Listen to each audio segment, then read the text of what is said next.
So this is where the solution really steps in, and I'll turn it over to Melissa. All right. So, I mean, I was just on a payer escalation call this week, and I won't say which payer it was that starts with an A, but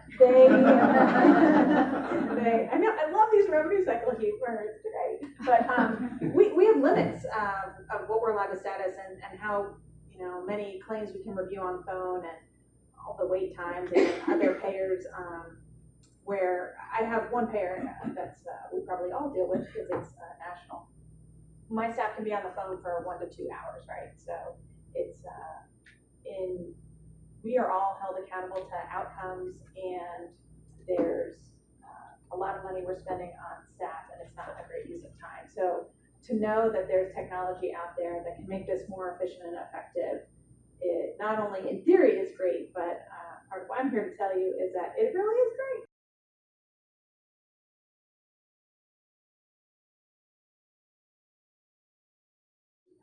Anyway, all this lingo that many of you probably think about all too often, but at the end of the day, you might have, whether you've got work queues set up or, you know, logic set up, at some point where you've decided my staff aren't going to work the claims until after X number of days. It's just not efficient and effective. You know, I don't have my 835s back yet. And my claim status allows you all to be more opportunistic and take advantage of the time gap that the payers are actually statusing the claims within a matter of days, and MedX has all that data by payer and how quick and how fast and all the data elements available. And then the other thing it does is not only does it give you that gift of time, but it also lets you work by exception. So the data, with all the data elements my staff sometimes do or do not collect when they're on phone after being on hold for 30 minutes, that all of that is pushed to them.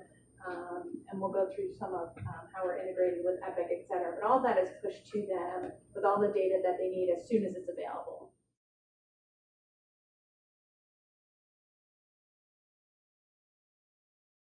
For us, you know, all the lingo, cash is king, time is money, but that's what we do. And everywhere that we can be more efficient and effective, and everywhere we can automate processes and work by exception is, you know, we have strong performance overall, but we're really looking at the how to be good to great.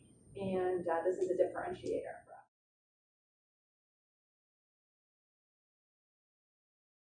Sometimes we struggle getting all the data and analytics we want. And that could be a variety of reasons. I was just talking with one of my friends in the back here, and we're not the only users and consumers of healthcare IT and our healthcare IT resources. That obviously it's the patient first. I'm thinking about what we were just talking about, and remembering that when I'm waiting in line for IT support and resources, that of course it should be the patient first. And we're accountable for outcomes that sometimes are hard to deliver or wait for when you're in line with IT resources. So the other piece, and I've told this to Epic Wisconsin, as much as I think their tool is amazing, getting clarity resources to get you the reporting you want. At least we've struggled with getting that talent and retaining that talent, and the complexity of all those tables, and folks with that SQL skill set aren't always asking to work in your healthcare IT department, or at least where I work. So at the end of the day, though, I still need to get results. And I want to meet with payers, and I have a lot of friends who have worked on the payer side. In my past life, I've had managed care report to me. Now they are a partner of mine. And without great data, you don't have a leg to stand on. And whether your staff are complaining or whether you know your aging or your cash are struggling, without the data, you're powerless, at least in my opinion. And so to get the attention and support of your managed care department and the payers, it really takes the data. And so to have the analytics at our fingertips and the payer scorecards, and to be able to slice the data, be it based off of the initial claim status and or off of the ultimate 835, and have that flexibility has really helped us. And we've been able to do a ton of denials prevention, especially from a front end perspective. When you see all these Medicaid denials and realize that just because your response said Medicaid eligible for the front end didn't mean it was Virginia Medicaid, it was the HMO.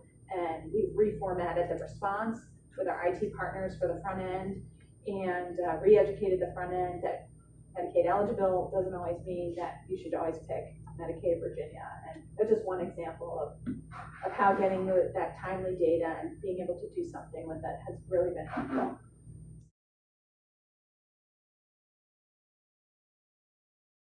So this is where really I would say the tool can work with any platform, but for us, the fact that we have it integrated into Epic, if you are an organization that uses Epic, like mine, their goal is as much as possible to say, how are you optimizing Epic and how are you making it work?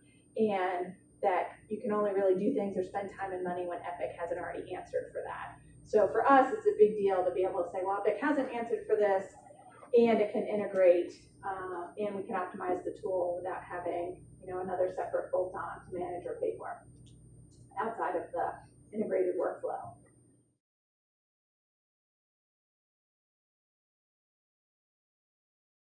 But through automation, they are querying the websites more efficiently and more thoroughly than we could pay staff to do, candidly.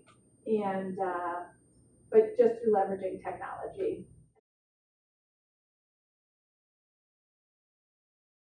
A word that I like to use a lot is actionable, because off of the 277 alone, I can't do workflows or get my staff doing what they need. And when payers say paid, that can mean a million different things. So I really need to know, am I getting cash, and can I not touch it? That's what I want to know. Can I work by exception, and can I save time and staff effort? And so again, the amount of time we know, and DJ used publicly available data in terms of independent research about how much time and money it takes to status claims. But all of you know how much you spend, how much you pay your staff, and how often they're calling payers, and how often they're sitting on hold, and the payer limitations of how many they're allowed to status. And so, everyone can do their own math there. And like I said, we've struggled a little bit with vacancies, and to be able to maintain our results, I know has been through the savings we've had here and our staff effort. And again, to be able to get the denied charges and something that we can take action on sooner is really helped. We have 5 different hospitals that I'm accountable to report on not only what's happening with denials, but denials prevention. And everyone wants detailed information. So you've got the CFOs or executives who might want the really high level dashboard and want to know how the needle's moving compared to expected outcomes. But then you want staff at any level, be it reg, case management, coding, or back end, who want to know the exact account, like who touched it and what was the payer and what was the day, and I want to look at the notes. And the beauty here, again, without months of hoping your Clarity resources can build it for you, is that you've got the high level and the account level detail all available to you. And so for me, who I talk to both parties, that's really helpful. And we'll show some pictures of that.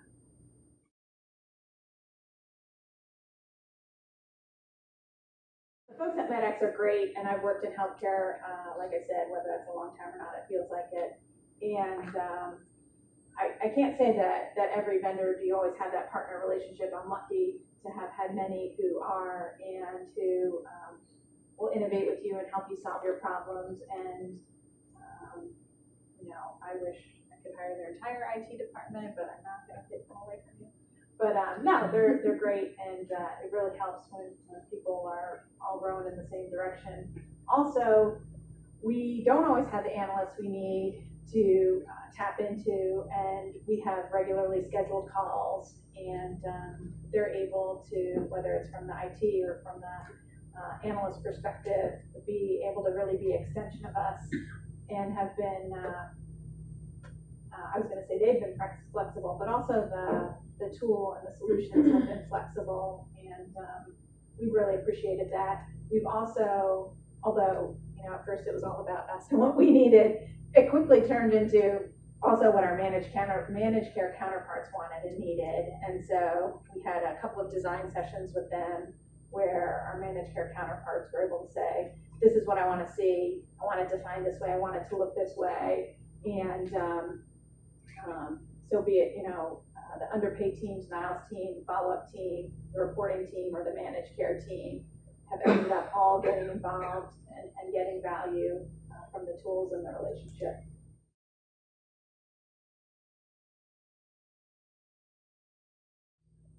For us, having a combination of high-level, executive-ready reporting with visualization is almost like we never get that. So to have that available has been great for the audiences where we need that. And then to also know, like I was saying earlier, that in any click to get actually the line level detail by the HAR, at least if you're HP Epic, and the detail, whether it was full or partial denial or exactly what happened there, it has given us efficiency beyond claim status and follow-up. It's really given us a tremendous leadership and analytics efficiency.